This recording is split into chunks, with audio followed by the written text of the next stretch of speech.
안녕하십니까. 세상을 읽어주는 남자 이상훈입니다. 오늘은 파운드리 최선단 노드 경쟁에 대해서 한 말씀 드리겠습니다.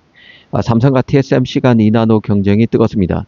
AI 가속기 시장의 폭발적 수요, 그리고 미국 팹리스의 현지 생산 수요 요구도 커지면서 미국 내 삼성과 TSMC 간 설비 증설 경쟁도 달아오르고 있습니다.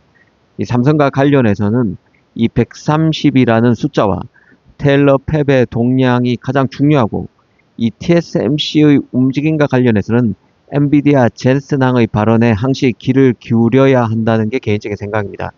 최근 동향을 놓고 보면 삼성은 공격 앞으로, TSMC는 수성으로 직약해 볼 수 있습니다. 삼성과 TSMC 간 경쟁력은 차별점이 확연히 드러나는데요. TSMC의 가장 큰 장점은 압도적 생산 능력이고, 애플과 엔비디아를 최대 고객으로 확보하고 있다는 점에 있습니다. 삼성의 장점은 3나노부터 게이트-올-어라운드를 다져왔기 때문에 2나노에서는 이 트랜지스터 구조를 바꾸는 기술에 대한 숙련도가 상대적으로 낮다는 점이 있습니다. 반면 TSMC의 단점은 웨이퍼당 3만 달러에 달하는 2나노의 살인적인 가격이고, 삼성은 아직 검증이 필요한 대량 양산 수율을 약점으로 꼽을 수 있을 것입니다. 사실 오늘 하고 싶은 얘기는 삼성 2나노를 둘러싼 움직임 자체가 삼성의 자신감을 반영하고 있다는 생각이 들기 때문인데요. 삼성은 그 2나노 파운드리와 관련해 두 개의 키워드를 꼽으라면 단연 130이라는 숫자와 테일러 팹입니다. 이 130이라는 숫자는 실적 컨퍼런스에서 나왔는데요. 삼성이 공식적으로 올해 2026년 파운드리 사업은 2나노에 한해서 말씀드리는 겁니다. HPC, 고성능 컴퓨팅과 AI 응용처를 중심으로 2나노 수주 과제가 전년 대비 130% 이상 확보할 수 있다고 기대하고 있다고 밝혔습니다. 수주 목표가 공격적이죠. 전년 대비 130%입니다. 이를 위해서 주목해야 할 게 바로 테일러 팹의 동량인데요. 당초 4나노에 집중됐던 테일러 팹에서 2나노의 조기 가동 움직임이 포착되고 있는데, 이를 예의주시해야 한다는 생각입니다.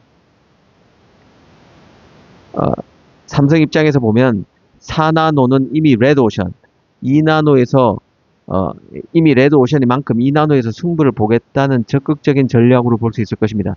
현재 4나노와 5나노 공정은 TSMC가 압도적인 점유율을 차지하면서 안정화되고 있는 시장입니다. 삼성 입장에서 보면 이미 격차가 벌어진 이전 세대에 매달리기보다 기술 번곡점인 2나노에서 선제적으로 고객수를 확보해서 판을 뒤집어 보겠다는 전략으로 볼 수 있습니다. 더구나 4나노에서 테슬라 칩도 잡았죠. 4나노도 이미 제대로 모멘텀을 확보한 상태입니다. 4나노 웨이퍼 가격도 올리기로 한 상태에 올리기로 10% 이상 올리는 계획이 일부 언론에서 보도되기도 했습니다. 이제도 공격적인 스탠스로 2나노를 공격할 시점으로 삼성이 판단했다는 생각입니다. 2나노 수주 목표 130%의 의미는 이제 단순히 열심히 하겠다는 뜻을 넘어서 이미 물밑에서 AI 가속기나 고성능 컴퓨팅 관련 대형 고객사들과의 협상이 상당히 진전되고 있음을 시사한다고 볼 수도 있을 것입니다. 현지 생산, 그리고 첨단 공정의 결합인 셈인데요. 테일러 팹의 가동을 4나노와 2나노의 더블 스쿼드로 꾸리면서 미국 내 빅테크들의 니즈를 즉각 반영하겠다는 것으로도 이해할 수 있을 것입니다. 테일러 팹의 전략 수정도 그 일환으로 보는 게 맞을 것입니다.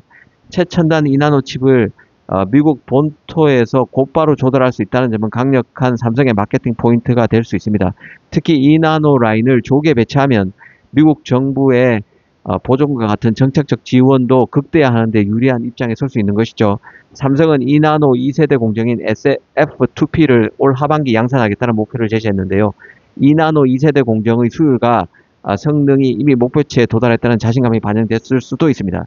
삼성으로서는 2나노 수율이 중요합니다. 게이트-올-어라운드 경험치가 무기, 즉 경쟁력인 상태에 있죠. 삼성은 3나노부터 게이트-올-어라운드를 구조를 도입해서 고생을 했습니다. 하지만 그 과정에서 쌓인 데이터가 2나노에서 빛을 발하고 있다는 평가도 나오고 있는데요. 업계에선 2나노, 삼성의 2나노 수율이 예상보다 빠르게 안정화 단계 60% 이상 진입한 것으로 보고 있는 상태입니다. 130%를 목표로 잡았다는 얘기는 수율이 안 나오면 수주 목표를 높게 잡을 수 없다는 점에서 상당히 삼성 내부 자신감이 올라왔다고 볼 수도 있는 대목입니다. 이 고객사들이 시제품 테스트를 거쳐서 이 정도면 양산할 만하다고 판단했기 때문에 삼성이 실적 컨퍼런스를 통해서 130이라는 숫자를 제시하지 않았나 싶기도 합니다. 삼성은 그럼 누가 그 삼성 2나노의 물량을 맡길까 관전 포인트로 볼 수 있는데요. 개인적으로는 AMD를 주목할 필요가 있다는 생각입니다. AMD는 최근 그 차세대 AI 가속기와 CPU 물량 일부를 삼성 2나노에서 생산하는 방안을 강력하게 검토 중에 있습니다. 리사 수도 직접 삼성과의 협업 가능성을 여러 번 시사하기도 했는데요. AMD 입장에서 보면 TSMC 3나노, 2나노 라인은 이미 애플과 엔비디아가 입도선매, 알박기를 제대로 해놓은 상태입니다. 물량 확보가 여의치 않을 것으로 봅니다. 또 주시해야 할 곳이 메타, 구글 같은 곳들인데요. 이 커스텀 실리콘, 자체 칩을 만드는 빅테크들입니다. 엔비디아 GPU와 같은 기성품 칩 대신에 자기 서비스에 딱 맞는 맞춤형 칩을 직접 설계하는 빅테크들인데요. 메타의 경우는 이 페이스북 그리고 인스타그램의 콘텐츠 추천 알고리즘을 돌리거나 메타의 생성형 AI 모델인 라마를 가동하는데 자신이 직접 설계한 칩을 쓰게 됩니다. 삼성 2나노를 찾은 이유는 AI 칩이 전기를 엄청나게 먹는데 삼성의 2나노 게이트 어라운드 기술을 통해서 전력 효율을 더 높이겠다는 것으로 볼 필요가 있습니다. TSMC 2나노 물량이 앞서 말씀드린 대로 애플과 엔비디아에 선점된 상황에서 메타에겐 삼성이 가장 강력한 대안이자 파트너일 수 있다고 보는 것이죠.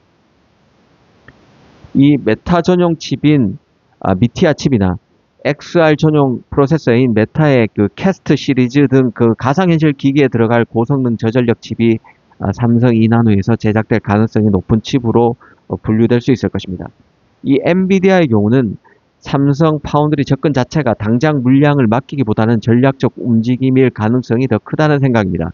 젠슨항은 최근에 대만에 가서도 TSMC의 10년 내 설비 용량을 2배로 늘려달라고 요구하기도 했습니다. 애플을 제치고 올해 TSMC의 최대 고객으로 올라서는 게 바로 엔비디아입니다. 제대로 파운드리를 단도리 치겠다는 뜻을 TSMC 방문을 통해서 대내외에 선포했다는 생각입니다.